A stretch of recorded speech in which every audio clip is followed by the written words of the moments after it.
तो हेलो दोस्तों, I hope आप सब लोग बढ़िया होंगे। तो आज के इस लेक्चर में डिस्कस करने वाले हम लोग सेंटर ऑफ मास के बारे में। इससे पहले हम लोगों ने डिस्कस करा था कि मोमेंटम क्या होता है, कंजर्वेशन ऑफ मोमेंटम किस तरीके से वर्क करता है। एंड आज के इस लेक्चर में डिस्कस करेंगे सेंटर ऑफ मास क्या होता है, किस तरीके से काम करता है, कैसे अप्लाई करते हैं, उनके बारे में डिस्कस करेंगे। ठीक है, तो सेंटर ऑफ मास से पहले मैं ये बता दूं कि आपने 11th क्लास में तो सेंटर ऑफ मास कुछ ना कुछ तो पढ़ा होगा, है ना। जाहिर सी बात है, 11th क्लास में सेंटर ऑफ मास का टॉपिक मिलता है, जिसको आप द्रव्यमान केंद्र कहते हो, है ना। द्रव्यमान केंद्र नाम से जानते हो। जो यूपी वाले होंगे वो द्रव्यमान केंद्र कहते हैं, जो सीबीएसई वाले होते हैं वो सेंटर ऑफ मास कहते हैं। ठीक है, तो इसके बारे में तो कुछ ना कुछ तो आपको आइडिया होगा कि जैसे 11th क्लास में बहकाने के लिए एक इसका डेफिनेशन बताया जाता है। ठीक है, एक्चुअली जो डेफिनेशन बताया जाता है उस टाइम पे ना, कि काम चल जाए बस। तो वो क्या होता है कि कोई ऑब्जेक्ट है, उस ऑब्जेक्ट का जो भी मास होगा, टोटल मास जिस जगह पे कंजर्व होगा या फिर टोटल मास जिस जगह पे इकट्ठा होगा, उस जगह को बोलते हैं उसका सेंटर ऑफ मास। ठीक है, जैसे कोई बॉल वगैरह है, उस बॉल का जो टोटल मास होगा वो जाहिर सी बात है उसके सेंटर में सब लोग बताते हैं, है ना, कि उसके सेंटर पे सारा का सारा मास कंजर्व रहता है। कि कोई भी ऑब्जेक्ट है उसका जो टोटल मास होगा वो उसके सेंटर पे होगा, तो उसका सेंटर ऑफ मास उसके सेंटर पे होगा। ये हर चीज के लिए एक ही बताया जाता है। तो ये जो डेफिनेशन है ना, ये सिर्फ बहकाने के लिए होता है। कभी-कभी ये कुछ जगह वर्क करता है, कहीं-कहीं वर्क नहीं करता है ना? तो ये डेफिनेशन पे मत चलना कि किसी ऑब्जेक्ट का जो टोटल मास होता है, जिस जगह पे रहता है उस ऑब्जेक्ट में, वही उसका सेंटर ऑफ मास होता है। नहीं, ऐसा नहीं होता। ठीक है? ये जो डेफिनेशन है, ये हर जगह वर्क नहीं करता है। ठीक है? हर एक ऑब्जेक्ट के लिए वर्क नहीं करता है कि ऑब्जेक्ट का सेंटर पे सेंटर ऑफ मास मिलेगा आपको। ठीक है? तो अब आप ग्रेजुएशन में चले गए हो, तो आपको और डिटेल में जानना पड़ेगा कि सेंटर ऑफ मास कैसे बताते हैं। चलिए स्टार्ट करते हैं। अब एक्चुअली में क्या होता है सेंटर ऑफ मास, उसके बारे में डिस्कस करेंगे। ठीक है, आगे डिस्कस करेंगे सेंटर ऑफ मास की एक्चुअल डेफिनेशन। ठीक है, कि एक्चुअल डेफिनेशन क्या कहता है। तो centre of mass is of A system is defined as the representative point whose motion describes the actual motion of system if all the forces act directly upon it and the mass of system is concentrated at this point। मतलब कहने का मतलब होता है कि जो centre of mass होता है, ठीक है, तो अगर आप किसी ऑब्जेक्ट को मूव कराओ, ठीक, तो जब ऑब्जेक्ट को मूव कराते हो तो जिस पोजीशन में मूव करता है, देखो मोशन आपका तीन टाइप्स का होता है। मेनली देखा जाए तो मोशन आपका तीन टाइप्स का होता है। एक होता है ट्रांसलेशनल, ट्रांसलेशनल, ठीक है, दूसरा होता है रोटेशनल, रोटेशनल, और एक होता है रोटेशनल प्लस ट्रांसलेशनल। ठीक है, ट्रांसलेशनल एंड रोटेशनल दोनों होता है। अ, ये आपके पास में तीन टाइप्स का मोशन देखने को मिलेगा। ट्रांसलेशनल, रोटेशनल और रोटेशनल प्लस ट्रांसलेशनल दोनों रहेगा। तो ट्रांसलेशनल में क्या होता है, ट्रांसलेशनल, ठीक है, ट्रांसलेशनल मोशन में क्या होता है कि अगर कोई ऑब्जेक्ट है, ठीक है, लेट्स सपोज ये एक ऑब्जेक्ट है, तो ये ऑब्जेक्ट के हर एक पार्टिकल्स सेम डायरेक्शन में मूव करेंगे एक साथ। जैसे यहाँ के पार्टिकल्स मूव करेंगे, यहाँ के पार्टिकल्स मूव करेंगे, तो हर एक जगह का जो पार्टिकल होगा ना, सेम वेलोसिटी से एक ही डायरेक्शन में मूव करेगा। जैसे सपोज करो ये मार्कर है, ठीक है, ये एक ऐसा पार्टिकल है जिसको आप मूव कराओ ऐसे आगे, तो सारे पार्टिकल्स एक साथ आगे जाएंगे, नीचे लाओ तो सब एक साथ नीचे जाएंगे, ऊपर लेके जाओ तो सब एक साथ ऊपर जाएंगे, पीछे लेके आओ तो सारे पार्टिकल्स एक साथ आगे पीछे ऊपर नीचे करेंगे।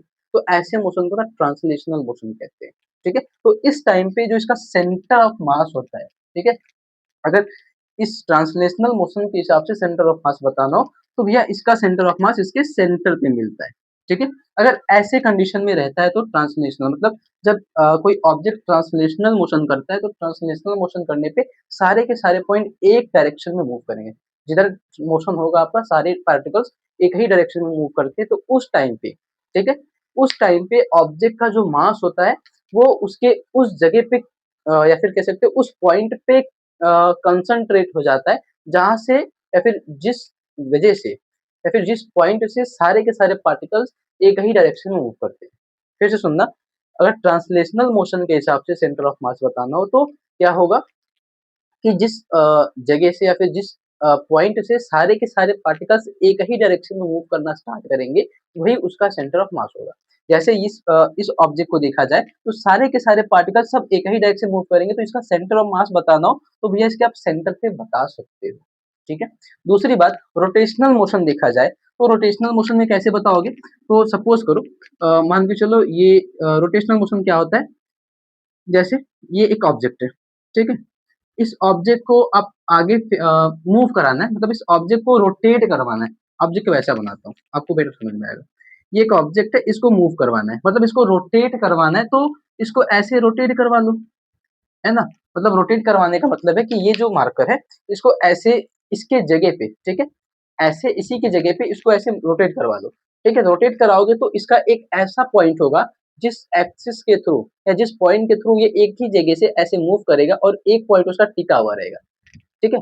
इसमें मतलब ये जो मार्कर है, इसका एक पॉइंट ऐसा होगा जो टिका हुआ होगा एक ही जगह पे, वो नहीं चेंज करेगा, ठीक है? वो उसी जगह पे रहेगा, बाकी सारे पार्टिकल्स, ये वाले पार्टिकल्स और ये वाले पार्टिकल्स, ये अपना इधर-उधर मूव करेंगे और बीच वाला जो एक जगह ऐसा होगा जो पार्टिकल्स कहीं पे मूव नहीं करेंगे, मतलब वो ट्रांसलेशनल फॉर्म में होंगे, ठीक है? तो उसका सेंटर ऑफ मास उस पॉइंट पे होगा जो पॉइंट आपका रोटेट नहीं करेगा, ठीक है? क्योंकि इसको रोटेट कराओगे, भैया इसका देखो रोटेट कराओ तो इसके पार्टिकल्स कभी इधर मिलेंगे, कभी इधर मिलेंगे, कभी इधर मिलेंगे, कभी इधर मिलेंगे, तो उसका सेंटर ऑफ मास इस हिसाब से नहीं बता सकते हो। तो जिस जगह पे या फिर जिस पॉइंट पे ये टिका हुआ रहेगा, फिर या फिर जिसको एक्सिस बोलते हो, ठीक है? जिस एक्सिस के थ्रू ये घूमेगा, तो उस एक्सिस पे इसका सेंटर ऑफ मास आपको मिलेगा, ठीक है? सेम चीज जब आप रोटेशनल और ट्रांसलेशनल मोशन में जाते हो, तो रोटेशनल और ट्रांसलेशनल का मतलब होता है कि लेट्स सपोज आपके पास में ये ऑब्जेक्ट है, ठीक है? इसको आपको आगे की तरफ भी मूव करवाना है। देखो ट्रांसलेशनल का मतलब होता है सीधा मूव करवाना, तो आगे भी मूव करवाना है भैया और इसको रोटेट भी करवाना है, ठीक है? आगे भी मूव करवाना है, रोटेट भी करवाना है, मतलब इसको इसी जगह पे रोटेट ही करवाना है, रोटेट करवाना है और आगे बढ़ाना है, रोटेट करवाना है और आगे बढ़ाना है। तो रोटेट कराओगे और आगे बढ़ाओगे ना, तो इसका जो मोशन होगा, देखो रोटेट करवा रहे हो, आगे बढ़वा रहे हो, तो ये जो पार्टिकल्स होंगे ये घूमते हुए जाएंगे आगे की साइड पे, ठीक है? तो उस टाइम पे क्या होगा, तो इसके मतलब रोटेशनल ट्रांसलेशनल मोशन जब किसी ऑब्जेक्ट का साथ साथ में चलेगा ना, तो एक ऐसा पॉइंट होगा उस पूरे ऑब्जेक्ट में, ठीक है? जो सीधा सीधा ट्रांसलेशनल फॉर्म में चलेगा, मतलब ये मार्कर का एक ऐसा पॉइंट होगा, अब कहीं भी हो सकता है, फर्क नहीं पड़ता, अब ऑब्जेक्ट कैसा है वो उस पर डिपेंड करता है, ठीक है? ऑब्जेक्ट कैसा है वो उस बात पे डिपेंड करता है, ठीक? तो इस ऑब्जेक्ट का जो अ, मोशन होगा, जो इसका ट्रांसलेशनल मोशन का जो पॉइंट होगा, कहीं न कहीं तो इसमें कहीं न कहीं तो आपको ज़रूर मिलेगा। तो उस पॉइंट पे क्या करेगा, उस पॉइंट पे ये ट्रांसलेशनल मोशन करेगा, बाकी सारे पॉइंट्स पे ये ऐसे गोल-गोल घूमता चला जाएगा, ठीक है? मतलब इस मार्कर का या फिर इस ऑब्जेक्ट का एक ऐसा पॉइंट होगा जिस पॉइंट पे वो ट्रांसलेशनल मोशन में मूव करेगा और उस पॉइंट को आप बोलोगे, वहाँ पे उसका सेंटर ऑफ मास है। ठीक है? तो उस जगह पे उसका सेंटर ऑफ मास बताया जाता है, ठीक है? तो जो आपकी डेफिनिशन भी यही कहती है कि centre of mass of system is defined as a representative point. एक ऐसा रिप्रेजेंटेटिव पॉइंट होता है सेंटर ऑफ मास, ठीक है? सेंटर ऑफ मास मतलब ये थोड़ी ना होता है कि किसी का मास जिस जगह पे सब पूरा मास है, वही उसका सेंटर ऑफ मास होता है। नहीं, ये नहीं होता है। सेंटर ऑफ मास एक ऐसा रिप्रेजेंटेटिव पॉइंट होता है, जो ये बताता है कि किसी ऑब्जेक्ट का जो एक्चुअल मोशन होता है, ठीक है? whose motion describes the actual motion of system, जिसका मोशन डिस्क्राइब करता है कि किस फॉर्म में वो रोटेट कर रहा है, ठीक है? तो जिस पॉइंट के थ्रू ये आप बताते हो कि किस फॉर्म में रोटेट कर रहा है, किस फॉर्म में वो मूव कर रहा है, ठीक है? उस पॉइंट को आप बोलते हो, वो उसका सेंटर ऑफ मास होता है, ठीक है? जैसे ट्रांसलेशन में सारे पार्टिकल्स एक साथ मूव कर रहे थे, तो इसका सेंटर ऑफ मास इसके सेंटर पे मिल जाता है, by the way in case मिल जाता है, ठीक है? रोटेशनल में क्या होता है कि रोटेशनल में इसका एक ऐसा पॉइंट होगा जिस पॉइंट के थ्रू ये मूव नहीं कर रहा होगा, बाकी सारे पॉइंट्स पे गोल-गोल घूमता रहेगा। एंड ट्रांसलेशनल प्लस रोटेशनल में जाओगे तो एक ऐसा पॉइंट होगा जिस पॉइंट के थ्रू पार्टिकल्स रोटेशनल फॉर्म में चलेगा और बाकी सारे पॉइंट्स पे वो गोल-गोल घूमता हुआ आगे बढ़ता चला जाएगा। तो उस जो पॉइंट पे वो ट्रांसलेशनल फॉर्म में होगा ना, उस पॉइंट को आप बोलोगे, उस पॉइंट पे उसका सेंटर ऑफ मास आपको मिलेगा, जिस पॉइंट को वो ट्रांसलेशनल मोशन में मूव करता है, ठीक है? तो वो उसके मोशन के बारे में भी बताता है और उस पॉइंट के बारे में बताता है जहाँ पे उसका सेंटर ऑफ मास जिसकी वजह से वो ट्रांसलेशनल फॉर्म में मूव कर पाता है। जैसे एग्जांपल दूँ आपको अ, क्रिकेट खेल रहे हो, क्रिकेट खेलते देखते भी होगे जो स्पिनर बॉल होती है ना? जो बॉल स्पिन करा के फेंकी जाती है, कोई-सी बॉल ले लो, तो जो बॉल स्पिन करा के फेंकी जाती है वो कैसे फेंकते हो? ऐसे स्पिन कराते हैं ना, तो स्पिन कराओगे बॉल ऐसे घूम के आगे जाएगी फिर घूम के गिरेगी। ऐसी होती है ना? या फिर अगर कोई लेफ्ट हैंडर हो तो ऐसे फेंकेगा लेफ्ट स्पिन कर रहा हूँ, तो ऐसे बॉल को फेंकोगे, बॉल ऐसे जाएगी, गिरेगी, मूव करेगी, फिर आगे जाएगी, है ना? तो जो ऐसे बॉल जाएगी, मूव करके ऐसे घूमेगी, तो उस टाइम पे तो रोटेशनल तो चल ही रहा है उसका, क्योंकि आगे भी जा रही है, बॉल ऐसे घूमते देखो, बॉल सीधा नहीं जाती है, बॉल घूमते-घूमते आगे जाती है, गिरेगी, तब फिर वो बाद में जहाँ उसको जाना है जाएगी, वो अलग बात है। तो जब घूमते हुए आगे जाएगी तो रोटेशनल पहली बात और उस बॉल पे एक ऐसा पॉइंट जरूर होगा जिसके थ्रू वो सीधा मूव करेगा, ऐसे जाएगा, सीधा निकल जाएगा। तो एक ऐसा पॉइंट जरूर होता है। तो जैसे देखे होगे जब अंपायर जो जब क्या कहते थर्ड अंपायर के पास जाते हैं, है ना? तो जो उसका विजुअल निकालते हैं हम लोग, तो अल्ट्रा अल्ट्रा विजन देखे हो ना? तो बॉल को दिखाता है ना कि बॉल ऐसे गिरा है और ऐसे मूव करके गया है ना? तो उसमें एक ऐसा पॉइंट होता है जो उस ऑब्जेक्ट का ना ट्रांसलेशनल रोटेशन या फिर ट्रांसलेशनल मोशन के बारे में बताता है। तो एक ऐसा पॉइंट हर ऑब्जेक्ट के पास में होता है जब वो रोटेशनल फॉर्म में मूव करता है, ठीक है? तो उस पॉइंट के थ्रू उसका सेंटर ऑफ मास डिफाइन करा जाता है, ठीक? तो ये इस डेफिनिशन की कहानी है और सेंटर ऑफ मास की कहानी है। अब आगे बात करी जाए कि सेंटर ऑफ मास को दिखाते किससे हैं? तो सेंटर ऑफ मास देखो एक एक्चुअली क्या होता है, सेंटर ऑफ मास किसी ऑब्जेक्ट का या फिर मोशन के पॉइंट के बारे में डिनोट करता है, ठीक है? तो सेंटर ऑफ मास को दिखाया जाता है ऐसे, अ, या तो आप वेक्टर आर से दिखाओ, ठीक है? सेंटर ऑफ मास को या तो वेक्टर आर से दिखाओ या फिर उसको आरसीएम से दिखाया जाता है, ऐसे आरसीएम या फिर वेक्टर आर, इन दोनों चीजों में से आप किसी से भी सेंटर ऑफ मास को डिफाइन कर सकते हो, ठीक है? अगली बात, सेंटर ऑफ मास के बाद ये हो गया कि उसको आप आर और आरसीएम से डिफाइन कर सकते हो। दूसरी, इसका एक फॉर्मूला होता है। जैसे सपोज करो आपके पास में कई सारे पॉइंट्स है, जैसे इनका तो फिलहाल कोई काम नहीं है, ये तो बस समझने के लिए था, ठीक है? अगला बात ये है कि इसका एक फॉर्मूला होता है सेंटर ऑफ मास का। तो सपोज करो आपके पास में कई सारे पार्टिकल्स हैं, ठीक है? एक सिस्टम है एक्स वाई जेड करके। इस सिस्टम में आपके पास में कई सारे पार्टिकल्स हैं जिनका मास ले लेते हैं m1 m2 m3, ठीक है? कुछ पार्टिकल्स रखे गए हैं जिनका मास है m1 m2 m3 and centre से मतलब इसका पोजीशन वेक्टर कह लो, इसका पोजीशन वेक्टर है भैया r1 r2 r3, ये भी नाम दे देते हैं r1 r2 R3, ठीक है?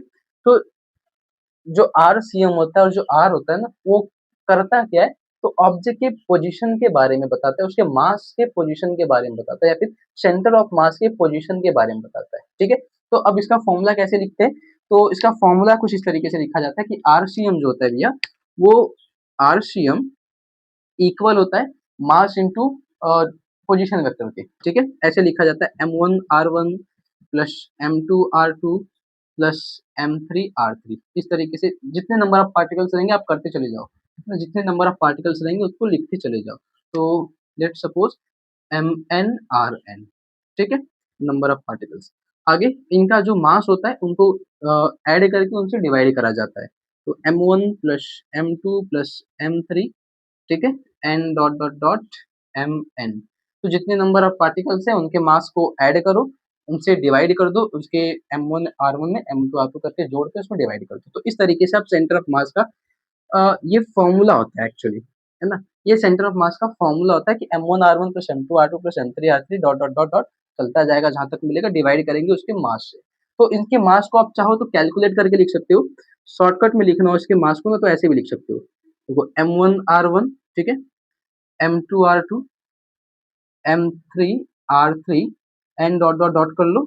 इनके मास को कंबाइन करके ऐसे भी लिखा जाता है, ठीक है? ये एक्चुअली में r भी होता है और rcm भी होता है। तो इनके मास को कंबाइन करके ऐसा लिख लो, तो शॉर्टकट में आपको मिल जाएगा कि उनके m1 r1 plus m2 r2 plus m3 r3 dot dot करते जाओ एंड डिवाइड करके टोटल मास जो होगा उसी से डिवाइड कर दो, ठीक है? तो ये फॉर्मूला होता है आपके सेंटर ऑफ मास का, ठीक है? एंड ये डेफिनेशन और उसके बारे में थियोरेटिकल हो गया, ठीक है? तो ये आपका ग्रेजुएशन वाला पॉइंट था, है ना? जिसके बारे में मतलब जो एक्चुअली सेंटर ऑफ मास होता है वो इस तरीके से डिफाइन करा जाता है, ठीक है? तो ये फॉर्मूला आप नोट कर लेना, ठीक है?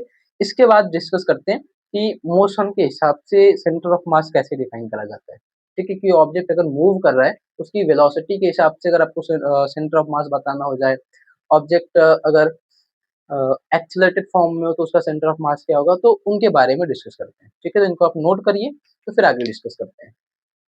आगे डिस्कस करेंगे मोशन के हिसाब से सेंटर ऑफ मास कैसे डिफाइन करोगे, ठीक है? Centre of mass with motion, centre of mass with motion. Object जब आपका मोशन फॉर्म में होगा तो उसका सेंटर ऑफ मास से वेलोसिटी निकालेंगे। पहली चीज उसमें आप वेलोसिटी डिफाइन करोगे, दूसरा आप एक्सीलरेशन डिफाइन करोगे, ठीक है? तो सेंटर ऑफ मास से वेलोसिटी कैसे डिफाइन करेंगे? तो सीधा सीधा काम है, ये जो हमारे पास में सेंटर ऑफ मास होता है उसकी वैल्यू को लिखो पहले, r is equal to m1r1, ठीक है, m1r1 plus m2r2 plus m3r3 and dot dot dot divide by m। ये हमारे पास में सेंटर ऑफ मास, हमको वेलोसिटी के टर्म में निकालना है सेंटर ऑफ मास को, तो m को इधर लाके मल्टीप्लाई करा लो, तो ये हो जाएगा mr is equal to m1r1, ठीक है, m2r2 and m3r3 and dot dot dot, ठीक है। चलो ये हमारे पास में हो गया सेंटर ऑफ मास का फॉर्मूला। इसको with respect to time one time differentiate कर लो, differentiate differentiate with respect to t time, ठीक है, इसको टाइम के साथ में एक बारी डिफरेंशिएट कर लो। तो जब डिफरेंशिएट करोगे एक बारी तो क्या मिलेगा, ये हो जाएगा m dr/dt, ठीक है, ये हो जाएगा m1 dr1 divide by dt। अच्छा पता है मैं m को बाहर क्यों लिख रहा हूँ, m एक कांस्टेंट नंबर है, मास है तो कांस्टेंट नंबर तो बाहर कर रहा हूँ, सीधा सीधा डायरेक्ट कर रहा हूँ, ठीक है। तो दूसरा हो जाएगा m2 dr2/dt, m3 dr3/d3 dt and plus so on, ठीक है। इस तरीके से चलता जाएगा। तो ये अब आपको याद होगा, आपको वेलोसिटी के टर्म में डिफाइन करना है, तो वेलोसिटी का जो फॉर्मूला होता है भैया, वेलोसिटी इज इक्वल टू होता है dr divide by dt, displacement या distance with respect to time, इस तरीके से वेलोसिटी को डिफाइन करा जाता है, ठीक है। तो वेलोसिटी का ये फॉर्मूला होता है vector v is equal to dr divide by dt करके। तो dr डिवाइड बाई dt इनकी जगह पे आप वेलोसिटी को लिख सकते हो। तो इनको जब चेंज करोगे तो ऐसा दिखेगा m, ये टोटल वाला है तो इसको टोटल करके लिखेंगे mv, ठीक है।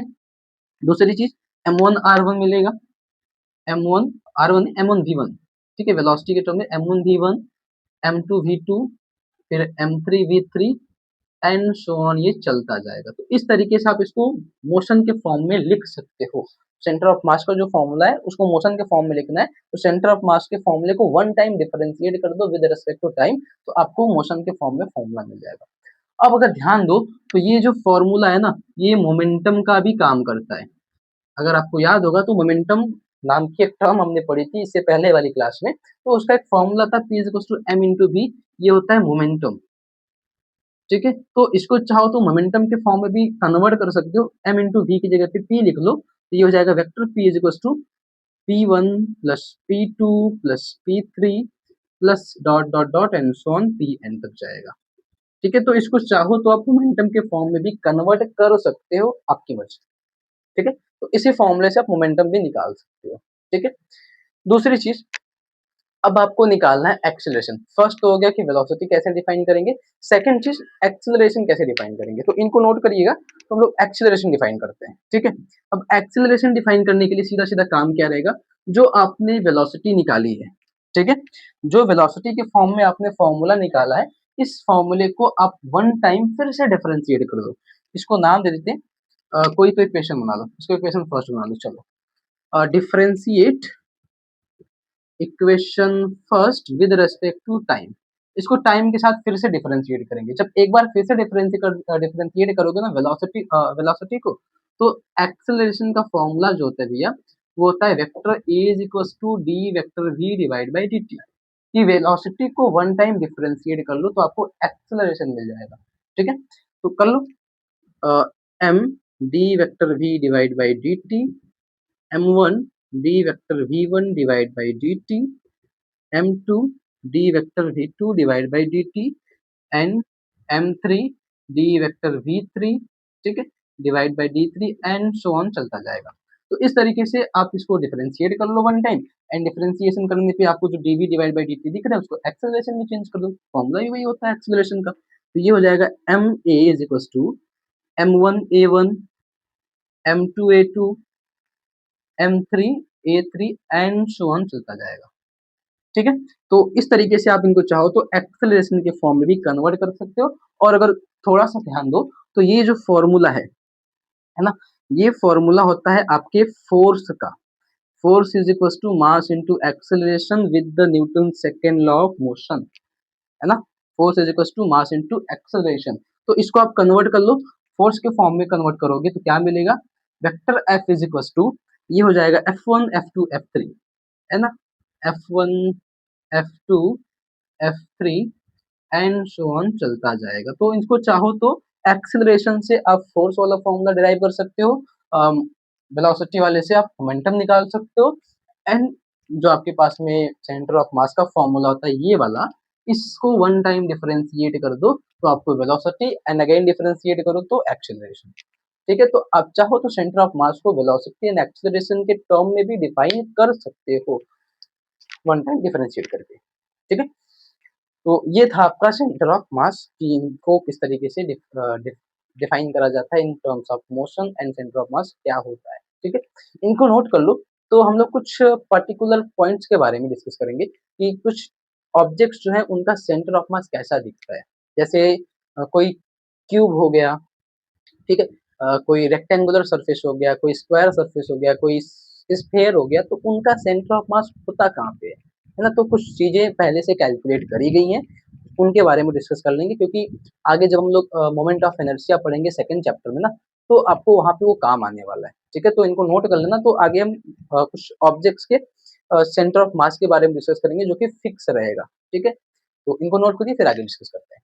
तो ये आपके पास में कुछ पर्टिकुलर शेप है। ठीक है, इनका सेंटर ऑफ मास डिस्कस करना हो तो जैसे आपके पास में कोई रॉड है, ठीक है, कोई रॉड वगैरह रहेगा या फिर कोई रेक्टेंगुलर शेप रहेगा, तो रॉड लगभग रेक्टेंगुलर शेप में ही होता है। तो कोई रॉड या फिर रेक्टेंगुलर शेप रहे तो उनका सेंटर ऑफ मास बताना हो तो एकदम सेंटर पे रहता है। ठीक है, दूसरी बात, कोई स्फेयर, रिंग या डिस्क रहे, ठीक है, तो उनका सेंटर ऑफ मास बताना हो तो भैया उनका सेंटर ऑफ मास यहाँ पे मिलेगा, उनके सेंटर पे।